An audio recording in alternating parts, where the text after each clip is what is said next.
Parang may bumagsak sa dibdib ko. Hindi lang bigat, kundi parang gumuho ang buong mundo sa loob ko.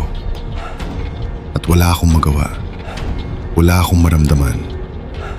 Hindi ko maramdaman ang katawan ko.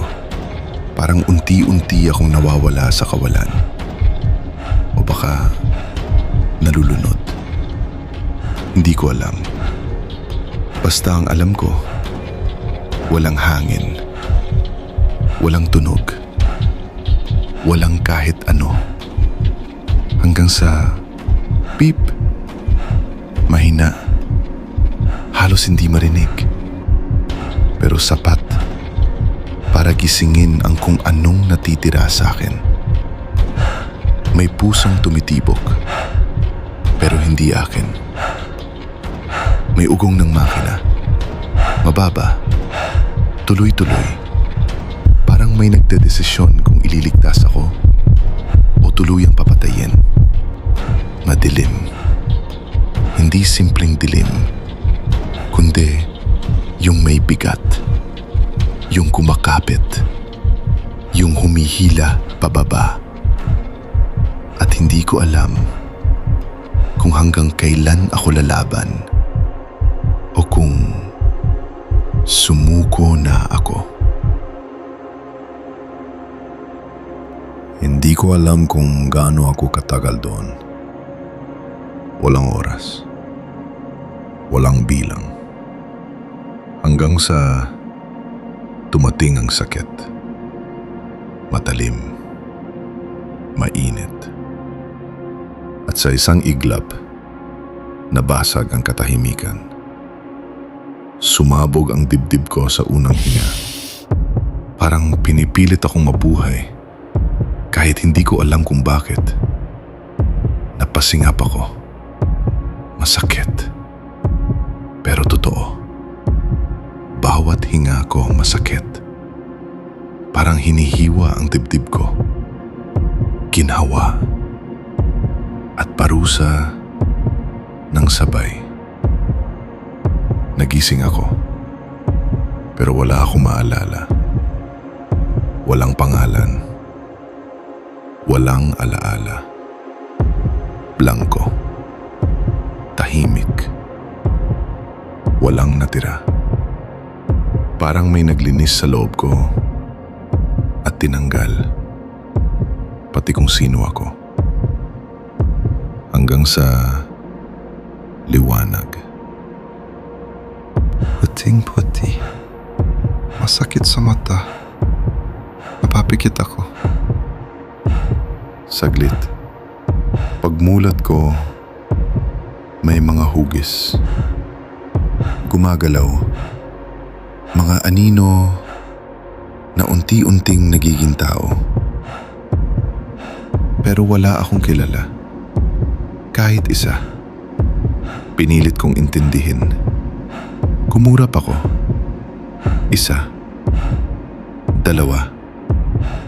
Dahan-dahang bumalik ang mundo. At kasabay nun, pilit na naghanap ang isip ko. Sino ako? Ano ako? Bakit ako nandito? Walang sagot. Walang bumalik. Walang kahit isang piraso ng nakaraan. Ang natira lang, isang pangalan. Hindi sa akin. Pero parang hindi ko kayang kalimutan. Parang nakaukit. Parang sugat. Parang marka na hindi mabubura. Elara. Hindi ko alam kung sino siya. Pero kilala ko siya. Hindi sa alaala, kundi sa pakiramdam. Parang instinct. Parang bahagi ng sarili ko na hindi nabura. Kahit hindi ko kilalang sarili ko, sigurado ako kung sino siya. At kahit malabo pa ang mundo sa harap ko, siya agad ang hinahanap ko. Parang siya lang ang direksyon sa gitna ng kawalan. May salamin sa pagitan namin. Binabaluktot ng likido ang anyo niya. Pero kahit ganun, ramdam ko siya.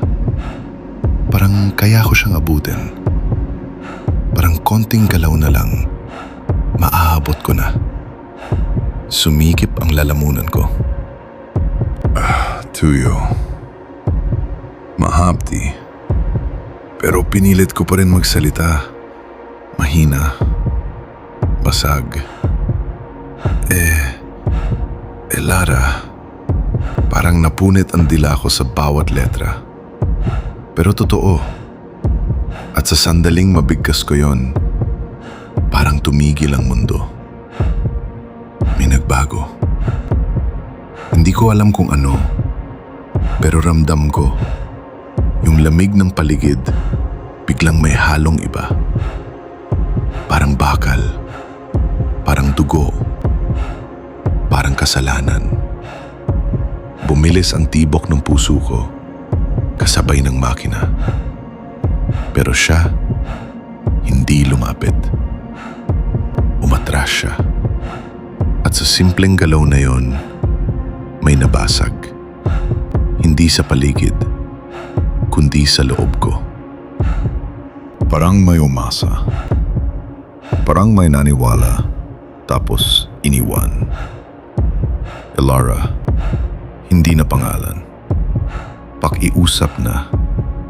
Inangat ko ang kamay ko. Mabigat. Nanginginig. Pero pinilit ko. Dahan-dahan, idinikit ko ang mga daliri ko sa salamin. Hinahanap siya. Hinahanap kung anong meron sa pagitan namin.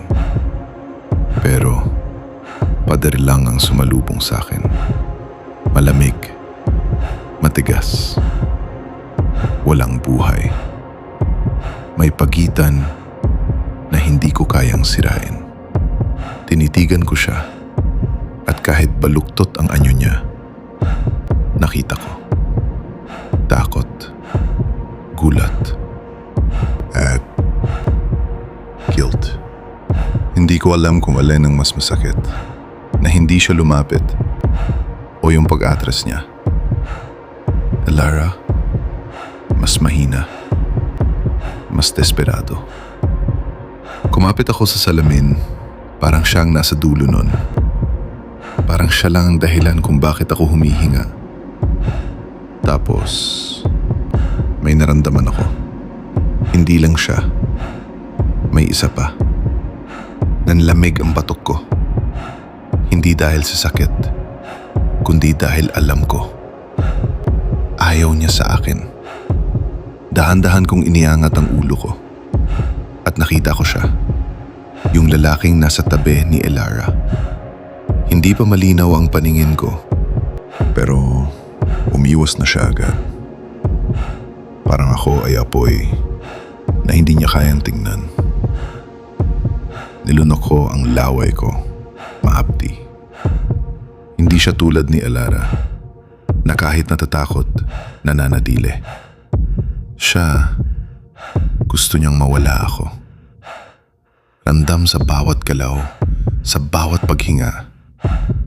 Gusto kong magtanong, sino siya? Bakit siya nandito? Bakit parang may mali sa akin? Pero wala akong lakas. Kaya nanatili akong nakahawak sa salamin habang pinapanood ng isang taong ayaw man lang akong kilalanin. At doon, nakita ko ang sarili ko. Refleksyon, malabo, baluktot. Pero familiar. Ang panga, ang labi, ang enyo. Parang kilala ko. Pero hindi ko alam kung paano. Mas sumakit ang dibdib ko. Bakit kilala ko ang mukha ko? Pero hindi ang pangalan ko. Bumalik ang tingin ko kay Elara.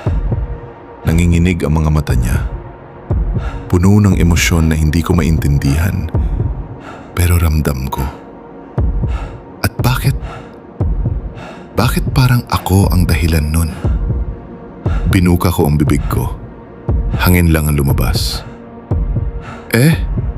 Napaso ang lalamunan ko. Lara. Basag. Mahina. Pero totoo. Ela. At sa sandaling yun, nakahinga ako ng buo. Sharp object drop. Clang! Echoing in an empty room. May bumagsak. Umalingaw sa buong silid. Nagiba ang hangin. Biglang may panic. May takot. May guilt. Elara. Umasa ako. Pero umatras siya. Parang ako ang kasalanan na hindi niya kayang harapin.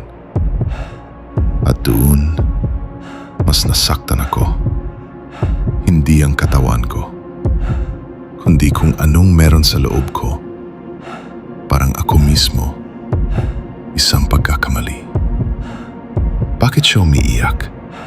Bakit may galit sa titig niya, pero may lungkot din? Paano niya nalaman ang pangalan mo? Ang tanong, mababa, madalim. Hindi para sa akin, pero ako ang tinamaan. Nanigas siya, parang gustong magsalita pero hindi kaya. Sumikip ang dibdib ko. Hindi ko dapat alam pero alam ko. At yon ang mas nakakatakot. Pinanood ko silang mag-usap. Hindi ko maintindihan lahat pero ramdam ko ang bigat. May tinatago sila. At ako ang lihim. Answer me, Elara. Mas malapit, mas matalim. Parang kutsilyo sa hangin. Malamig ang sahig sa paa ko. Manipis ang tela sa katawan ko. Naamoy ko ang ozone habang humihina ang mga makina. Parang unti-unting pinapatay ang isang puso. Lock the doors. Now. Nanginginig siya, pero matatag. Shut down the monitors. Erase the logs. Mabilis ang galaw niya. Sanay. Kahit natatakot. Sumunod yung isa, kahit ayaw. Ako, nakatayo lang. Walang direksyon. Walang kapit. Hanggang sa lumapit siya. Hinawakan ng braso ko. Halos hindi dumampi, pero parang kuryente ang dumaloy sa akin. Gusto kong magsalita, magtanong, humingi ng sagot. Pero wala. Tinitigan ko lang siya. Mahaba. Desperado. Elara. Pasag, pero puno ng pangangailangan. Parang siya lang ang totoo sa mundong to. Napasinghap siya. Nanigas yung kasama niya. At doon ko lang naintindihan. Buhay ko. Alam ko ang pangalan niya. At sa simpleng bagay na yon, may lihim na nagsisimulang mabuo. At kapag nabuo yun, alam kong may masisira.